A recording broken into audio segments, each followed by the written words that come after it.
Alright, hello. Bit of an impromptu video idea that I had, but I'm out test riding a new motorcycle and I figured why not make a video to document my experience. As you can probably tell, I'm just putting my helmet back on. No stress. Anyway, let me tell you about the bike I'm on today. It is the Super Soco TC Max, and which is the weirdest thing ever, it's electric. Alright, anyway, let's get up to speed for this corner up here.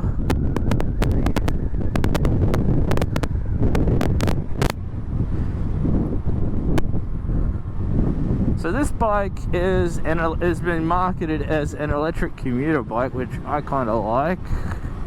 Lean it over a bit further in the corner, not too much because it's only got little tiny tires, and yeah, it's a bit interesting. I'm considering this bike because, to be honest, I want to try something a little bit different. We'll go up this one and we'll look back around through the industrial estate, I think. Yeah, she goes alright. So,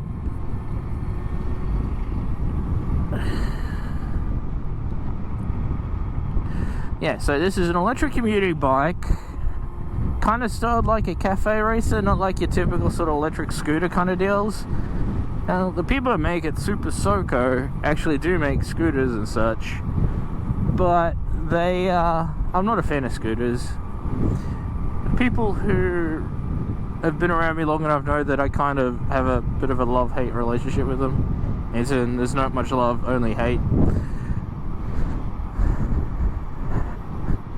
And it's just because I just don't really see them as really feasible or practical in the kind of applications I utilize for motorcycling.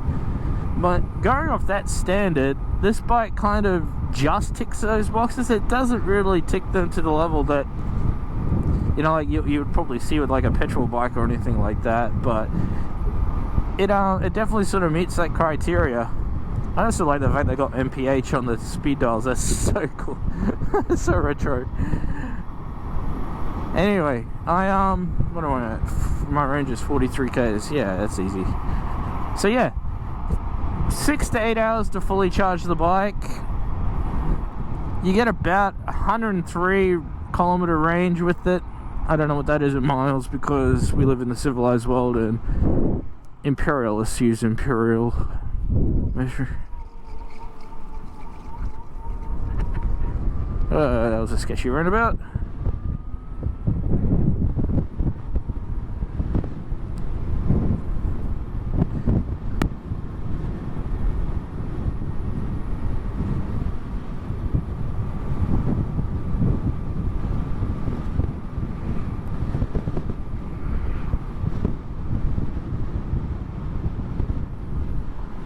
Woo! So, yeah, okay. Overall, rideability and stuff, this is actually not too bad. The thing that I'm adjusting to, or trying to adjust to, is the fact that there's no foot brakes. So, my rear brake is my left hand, and my front brake is my right hand.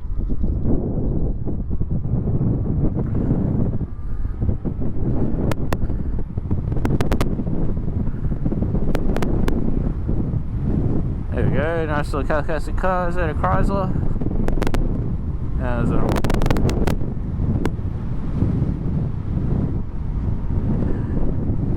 So yeah, rideability.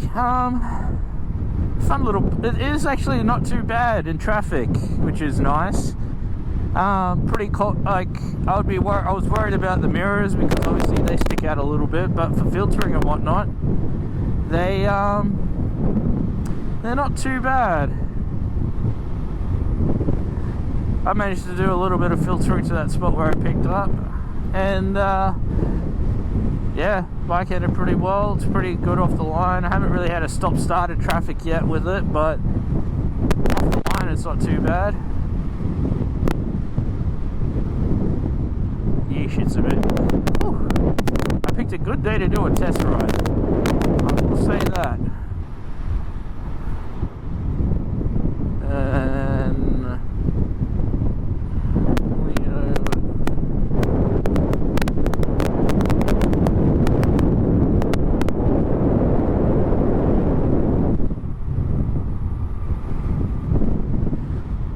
Someone's been putting a bit more artwork onto the trains and another door's open. Oh, the window's smashed out. Lovely.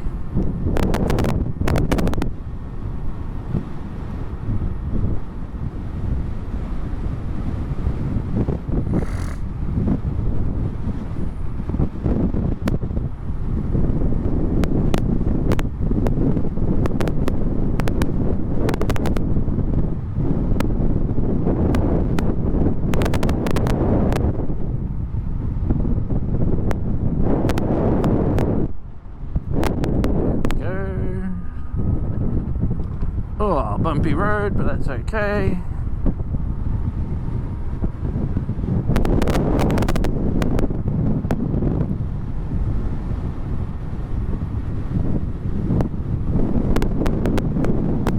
One feature I wish they had, which would be nice, would be a digital tacho. Or speedo, I should say.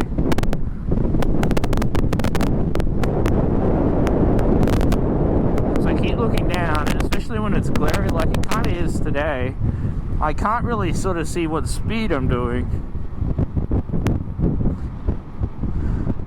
That's one thing I wish it had, but I mean, like, that's pretty small. Not to mention they still have sort of like a protective filter screen on it from the shipping and stuff, so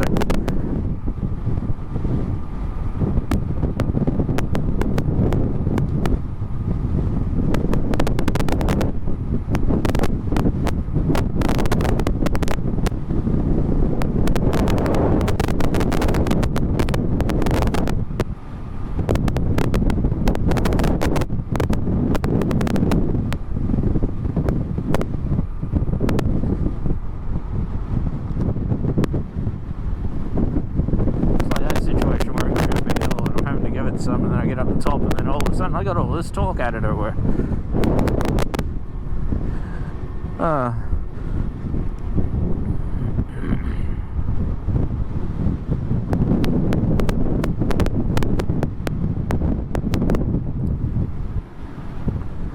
It's also nice not having to scream over an exhaust pipe, which I know is kind of contradictory to why we get into motorcycles. Like, I love a good sounding bike, I absolutely love it, but can be a bit much at times.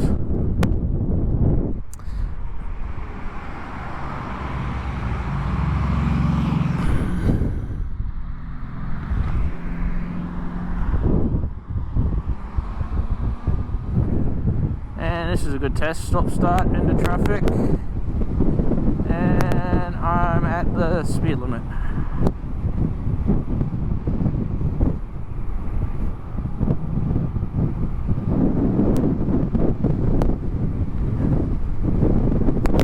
That's the other thing I'm not a fan of, is the unconventional turn signal kill switch.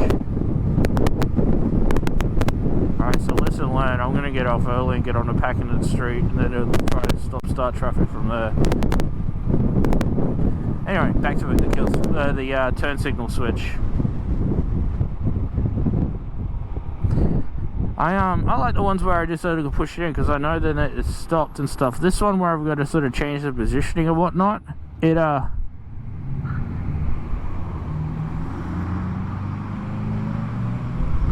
yeah, it doesn't really instill much confidence, because you never really know, unless you physically look at the indicator, if it's turned off or not.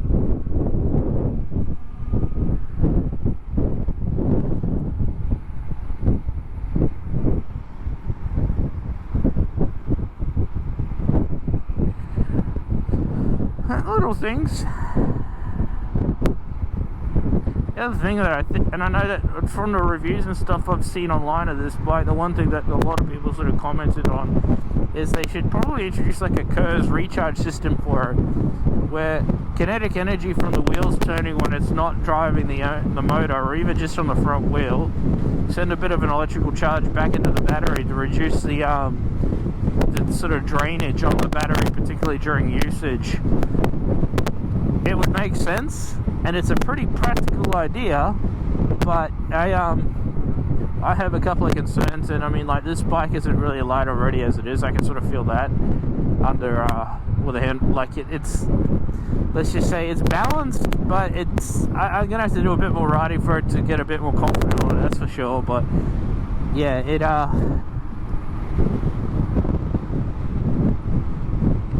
alright, let's try a racing line through this corner.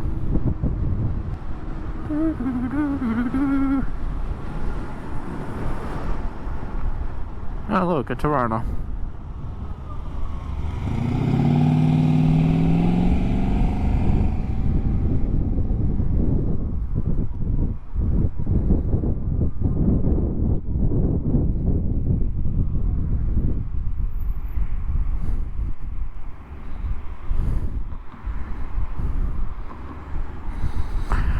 Still feels weird using nothing but hand controls. Oh, what the fuck are you doing?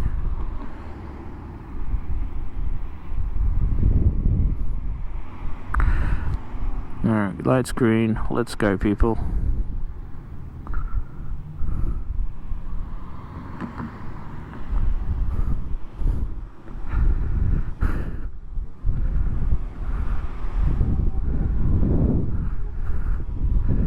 Alright, so heading back to the dealership now. I might just pull over real quick and take the camera off. But anyway, I'm a fan. And this video is also for Chuck to show him that I can ride sensibly.